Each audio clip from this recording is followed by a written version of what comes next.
Welcome back to another episode of Feel Good with Carly. And it's Wednesday, and that's Happy Hump Day. You're halfway through your week. You guys, if you're watching on YouTube, can you please just look at my shirt? If you're not watching and you're just listening, wherever you're maybe doing dishes, folding laundry, driving around in the car with your kids, trying to get to all the places you need to go, I'm wearing this sweater that I just randomly saw on Target. I'll link it in the show notes because it brings me so much joy. Like, I feel like that's one of the beauties of getting older is you just care a little less. Like, never in my teenage years would I have thought that I'm wearing this blue crew neck sweater with a teddy bear who is fishing on it. It's giving Ralph Lauren. It's giving like weird but cool vibes. And if it's not, it makes me happy. So cheers to Wednesday. I'm taking a drink of my soda. Big ass soda, 44 ounces. I'm drinking Diet Mountain Dew with a splash of coconut cream. I swear, Mormons drink more soda than anybody else. Is this true? Is this true, you guys? I think it's a Mormon thing because we're not supposed to drink coffee and we're not supposed to drink alcohol or tea. So it's like, what's fun? Let's love to drink soda. We drink so much soda. Okay, so that's what I'm drinking. Drink of choice today is Diet Mountain Dew with a splash of coconut cream. But I have been loving Diet Dr. Pepper with a splash of coconut cream and raspberry puree. It tastes like a dessert in a drink. It's so freaking good. So last week's episode, I had my sister-in-law Colette on, and we talked about something that is a hot topic. We talked about plastic surgery and our thoughts on that, where we feel like we align with that. And the conversation in the show notes, like post or on YouTube, I was like so grateful for. Everybody was very positive. Everybody was very kind. And it was like a great open conversation and discussion. And I was grateful for that. So if you've been wanting to hear more about our thoughts on plastic surgery, where we stand with that, then go and listen to that show. I always listen back to my shows, and I realize how badly I am at communicating sometimes. If I'm going to be a podcast girly, I've got to be better at streaming all my thoughts together because I can just hear my interjections and just my incomplete thoughts. And I say things sometimes that don't belong, like words. In my mind, it made sense. And then I say it out loud. I'm like, that doesn't really fit there. So anyways, thanks for hanging in there with me. Your feedback is always really important. If you could give me any kind of critiques or feedback on the podcast, I'd really love that so much. And if you're like, Carly, it's great. I speak your ADD, language, then I would also love to know that too. So, and I would love to know, do you watch this on Apple? Are you listening on Spotify? Are you watching this on YouTube? Where do you find that you listen to my podcast? And as always, please, if you like it, give it a fart. Thank you. Give it a 5-star rating. Words are hard on this Wednesday. And share it with a friend. Sharing is caring. Anyways, I have this really fancy, expensive cup with me, where I actually finally collected all of your podcast topic ideas and suggestions. I'm so old school. There's probably a more meticulous, more streamlined, more techy way to do this. But I printed them off on actual paper and cut them up with actual scissors because I'm a millennial and that's the kind of things that we did, right? If I had a Gen Zer here, they probably would know how to like put it into this video, and I'm sure I could have figured it out. But this is just going to be fun because it's going to be very like you're leading the conversation today. I just randomly printed these all off, cut them up, and I put them in this cup. But I'm realizing I need a larger cup because they're all kind of just like filed in there. So I'm going to mix them up, and then you guys are actually going to dictate the conversation today. I am going to not say who they're from because I did say I would keep the suggestions private in case somebody didn't want to like admit what they wanted to talk about or whatever. So I'm just going to draw from this pile and let's see what we get. Okay, first things up. Waiting on the one for us, ? After loss, heartbreak, I'm 27 plus for praying for restoration, trusting in God. Oh my gosh, I remember being in that situation 100%. I got divorced when I was like 22. And then, of course, I started my career on YouTube like 2 years later. And that's when, my family was really known for family vlogging. And I was trying to vlog as a single mom. And I was very open with like my dating and dating career. Dating career is dating a career. Wow. My dating relationships, my dating life. And it's so funny because like I remember getting so offended when people would be like, "Gosh, you just date and fall in love with everybody, and you just like I don't know." People were like, I was being compared to Taylor Swift, which thank you, I take that full on and wear that crown with a badge of honor. Um, but I remember thinking after each relationship that it's so hard because you start dating somebody and, whenever you're starting to date someone, everyone is always putting their absolute best foot forward, right? Because our human nature and our human instinct is to be liked, is to be accepted. So we go into these dates, dating, the dating world, dating apps, whatever, with our very best foot forward, right? We get our best outfit, we get our hair done, we like do all the things. We go to the nines to show up on our first date. We shave everything. We put on the perfume. Like we're putting our absolute best foot forward, right? And so are the guys. And, you're holding yourself in a different manner with conversation and you're being more polite and, you're guarded in a sense and you're just trying so hard to put your best foot forward. Okay. And so it's easy, I think, at the beginning, whether you pick up on vibes quickly or not. Usually you can tell after one date if the vibes are there, if they're not. But after one, semi-good date, you go on a second, you on a third, and then people's walls start coming down a little. And I feel like people stop trying as hard as the first date because they feel more and more accepted and more close to the other person. And then you get in week 1, week 2, week 3, a month in, and you're like, yeah, like I've seen enough of like what I want to see and it's not going to work for me. You know what I'm saying? So I remember sharing that on YouTube and people would be like, you just date so much. And I'm like, looking back now, I should have been like, hell yeah, I do. Because I learned once that marriage is a huge commitment and I don't want to do that wrongly again. So date the hell out of the world. Like go and date everybody that you could possibly be interested in and collect information. This is what I tell my kids. I'm like, go on dates with all kinds of people that are not in your religious background, people that are not in maybe your typical hobbies or interests or likes, because what you're doing is giving yourself experience and you're giving yourself information and you're just gathering data on what you like, what you don't, and you're storing that all away so that when that person that walks into your life is meant to be in your life, you have all this experience to gauge from and it will just click when it's supposed to happen. So to the girl who's feeling like, oh my gosh, I'm older, 27, you're not old, sister, sweetheart. You're just fine. You are just fine. Your life is just getting started. But I understand that how you feel, especially if you live in Idaho or Utah. Most of this community is married and has kids at that point. And I remember feeling that way because I was 27 when I met my husband, but like the end of my 27th year. And I remember right before I met him, I had just got out of a really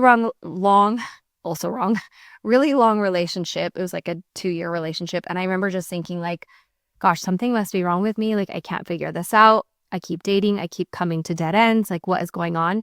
So I did start going to therapy because I wanted to learn more about myself. I wanted to better myself. I wanted to have the tools that I needed to communicate better and to recover from things from my past that were still catching up with me. And I really like just kind of poured my focus into me. I was staying more consistent at the gym. I bought my first house.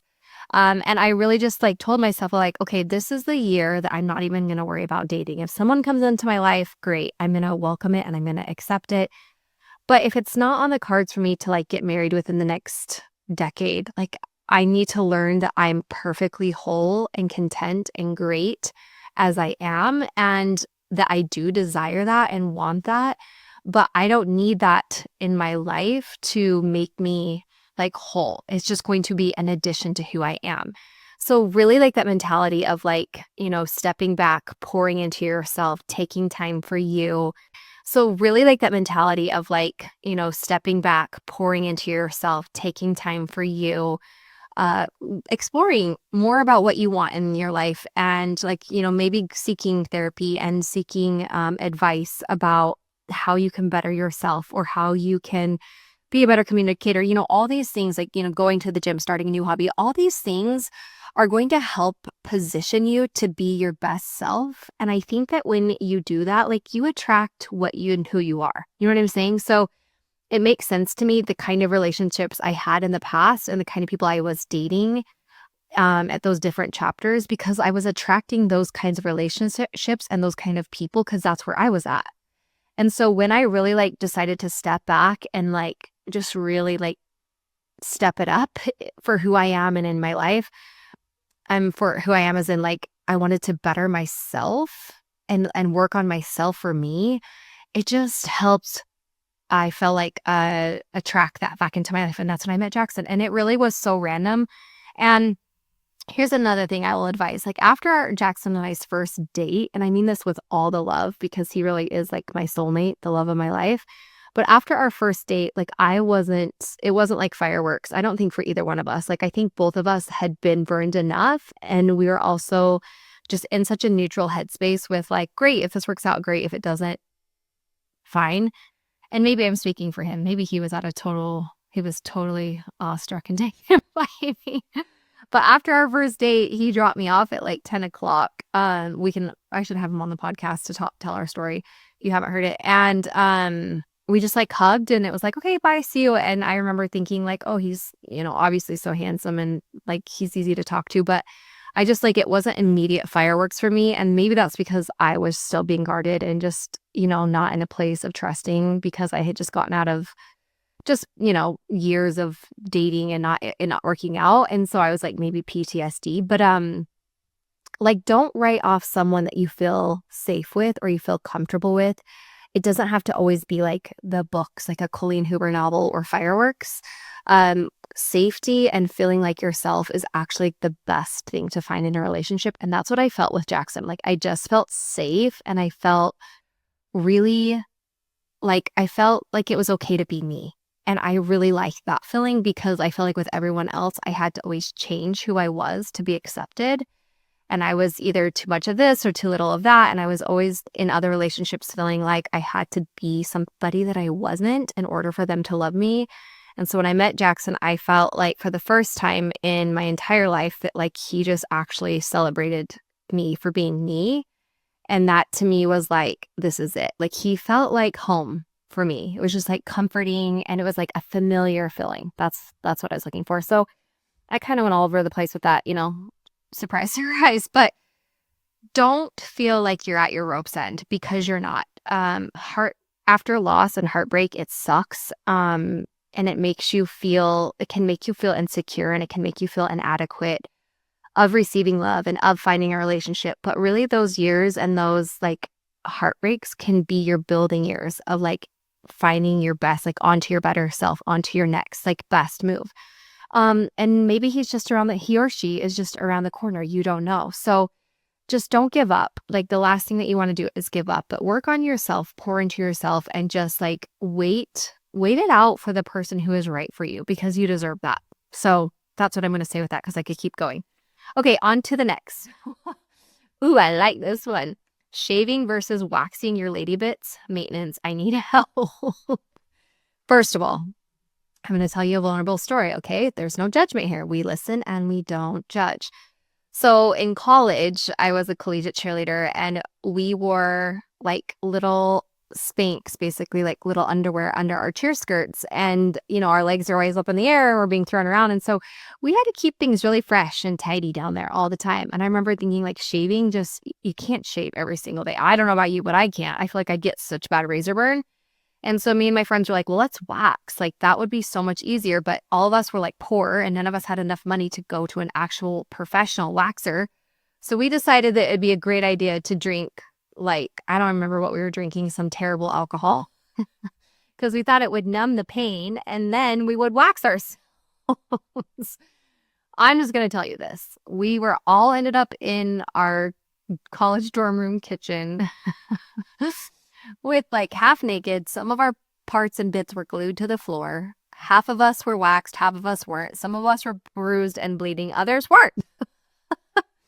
There was a couple of successful ones. I think the best waxes that I had found were the actual like pre-waxed strips where you don't have to melt the wax and like get the right consistency, get the right temperature. That was just dangerous. Like hot wax on your doot doot. No, thank you. Like that sounds painful and scary and dangerous. So I remember liking the like pre-made wax strips, and you put them between your hands and you like rub them to warm them up, and then you put them on the skin, and then you rub them on the skin to warm up, and then you rip the opposite way, holding the skin tight, ripping it the opposite way. But honestly, it's just painful. Like down there, there's so many nerves. So if you can afford it, just go to a professional waxer. I don't know even what they're called. Also look into like the Nair, like the hair melting lotions. I've used those before and I really like those. And then if you can afford it, just get laser that baby off, because I don't even know. But I shave now, but it's just because I don't have to shave every single day. But I don't know. I do think when you shave, using like a barrier, like some kind of oil or lotion or cream will help. And then after, like post care, like something really nourishing on that skin, like a coconut oil or something like that to like soothe the skin will really help. So best of luck. I hope your vajayjay is as smooth as butter. Okay, someone said, did you finish the Sherry Frankie book, the ending of that? Oh my gosh. I remember when I was in 6th grade, we read a book called A Child Called It, and it was a heart-wrenching, life-shattering book, which why we read it in 6th grade? What the fuck was our teacher actually thinking? Like, that is traumatizing. I remember it was so traumatizing. I had to stay home from school, and my dad finished reading the book to me because I couldn't go to school. I was so sick about this boy who went through like the most unholy things that his mother put him through. And why that happens to children, I will never understand. I understand when moms are overwhelmed and we like snap and yell and like whatever at our kids, like that feels normal. But to actually physically want to hurt your children and continue to hurt them, and like physically, emotionally, like even emotionally, I feel like emotionally is probably even worse to a child, because the years of that brain forming and making these relationship connections and creating self-identity and worth from a parent is just so shitty. And I think that there's a special place in hell for people like that. So I've always just been ultra sensitive to, I don't know if it was from that book, at such a young having to read that at such a young age. But I've always been so ultra sensitive to just child abuse and child neglect and children suffering, that it's hard for me. And I mean, it should be hard for everyone, obviously, but like to the point where I disassociate and I can't eat, I can't sleep. That's all I think about. And I like can't move on because it just engulfs me. And like, it's just, so it's hard. It was hard. It was hard for me to get through the Sherry Frankie book. And I think it was even harder because it hit close to home, because my whole family is a YouTube family. If you don't know, Sherry Frankie was a YouTube mom. Well, she was a mom who started a YouTube channel called 8 Passengers. And she like would do family vlogs and tips and parenting, which holy shit, who gave her any power or authority to give any kind of parenting tips? And I have so much I want to say about her and about everything that went on. But like after I read that book, I just was like, so many kids. What made me sad, and hear me out on this, what made me sad is that book was published and so much light and attention has been put onto those children, onto that family. And it makes me feel like, oh my gosh, I hope that they are finding some healing and some relief, and they can feel like how many of us are praying for them and just like sending the love that they should have gotten when they were, through everything we've been through. But what gets me even worse is thinking about like how many kids' stories won't be told or published or shared, and how many children are like actually just like suffering behind closed doors and no one's going to be telling their story. And that kills me. And so it's like one of those like bittersweet things where the more we can share and the more we can help these kids and the more that we dare to speak up and to, bring light to anything that causes red flags to the suffrage of children, it's like we need to get loud. We need to rally around them. We need to do that. We need to bring awareness. But it's like, in that same sense, I'm grateful that that family has found relief and that the mom is behind bars and that she's getting what she deserves. I honestly also hope she gets beat the shit out of in prison. I would love, remember when I did Celebrity Deathmatch and they put celebrities in a ring and you got to fight them? Can I do that with Sherry Frankie? Not Sherry, Ruby. Sherry is the daughter, sorry. Sherry is the daughter of the woman, Ruby, who it was the mom. I should have clarified that in the beginning. Sherry is the oldest daughter, and she wrote this beautiful book from her perspective and her childhood and what she went through. I wonder if she had a ghostwriter, because that book was incredible. She seems like a very smart, intelligent, bright girl. And she seems, for everything she went through, she seems really level-headed and seems like she's in a healthier place. But Ruby was her mom. So anyways, I would love to not beat the shit out of Sherry. I would love to hug Sherry and buy her silk pajamas. If you know, then you know.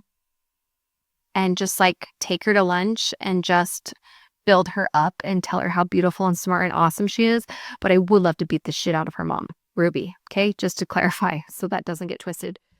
But anyways, so yeah, that book and that whole story, I think could be another entire podcast episode about how I feel about family vlogging and like why we decided to ultimately stop. I think it was like 6 years ago, and what led us to that decision. But yeah, it makes me sad for those children, and I just hope that, like I said, they can feel so many of us like praying for them and just like rallying around their story and wanting the best for them to move forward without, unfortunately, their mother. Okay, moving on. I didn't even know I was going to cry. Wow, that one got to me. Okay, this one said crazy birth stories. I'll share mine.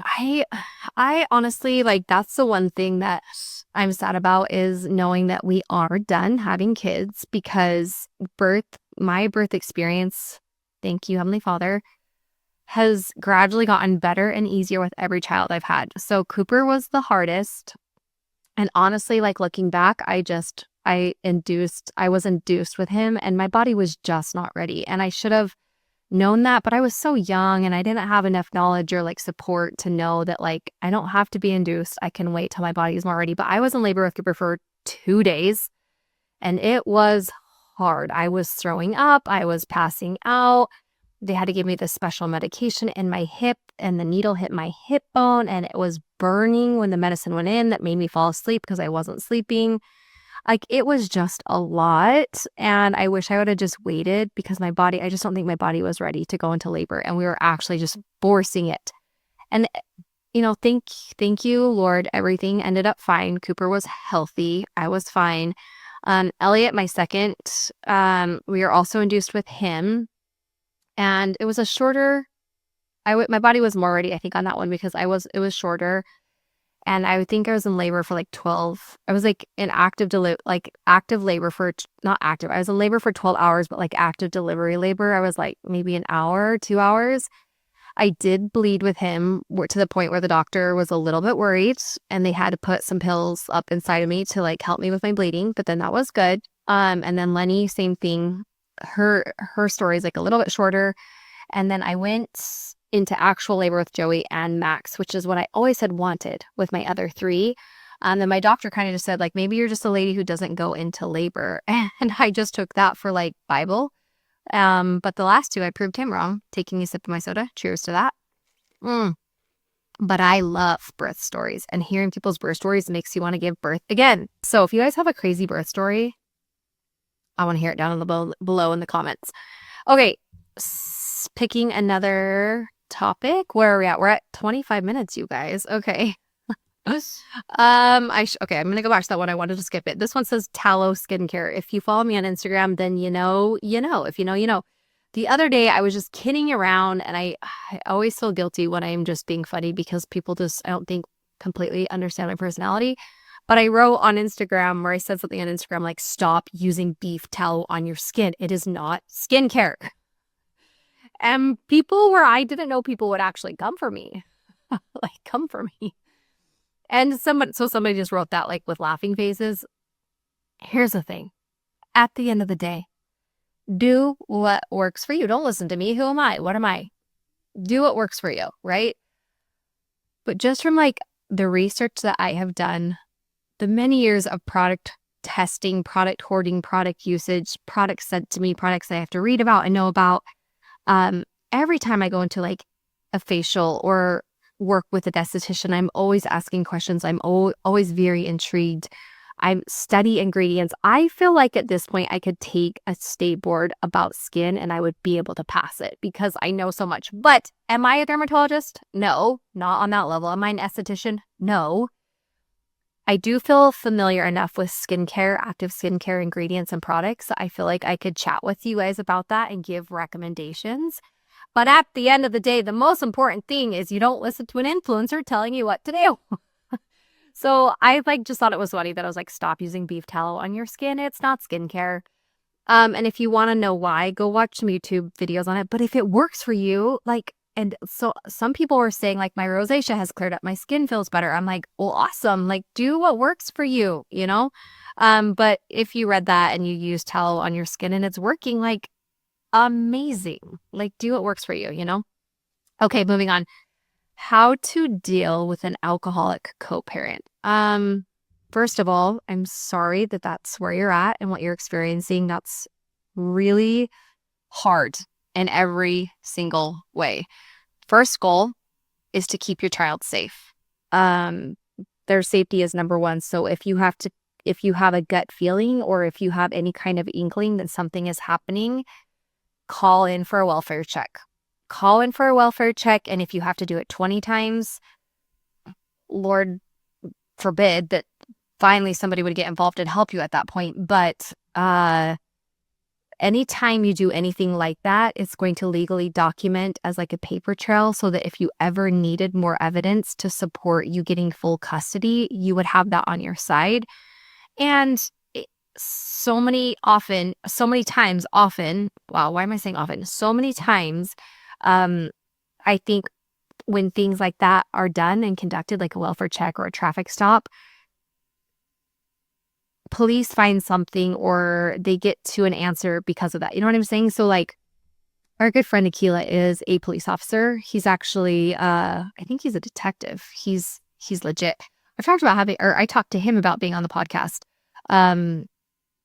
Because he just is such a cool guy and he has like so many intriguing things about his life. But he was saying like I'm always so nosy. I'm always like, tell me about like what happened, or you know, like I'll ask him stories and you know, whatever he can tell me, he'll tell me. But I think that line of work is really fascinating and interesting. And he was saying how like, you know, sometimes like maybe a cop will pull you over for not using your blinker, or, you know, things like that. But he's like, so many of our cases of like drug busts or you know, finding somebody who has a warrant out or whatever are done and conducted through just like normal traffic stops. And so, you know, calling in for welfare check is totally okay. And it's something that you should follow your gut on and do. If you feel like something is off, call in for welfare check. Get to know the neighbors of like where your kid is staying at, and utilize them as like references and as allies and as help.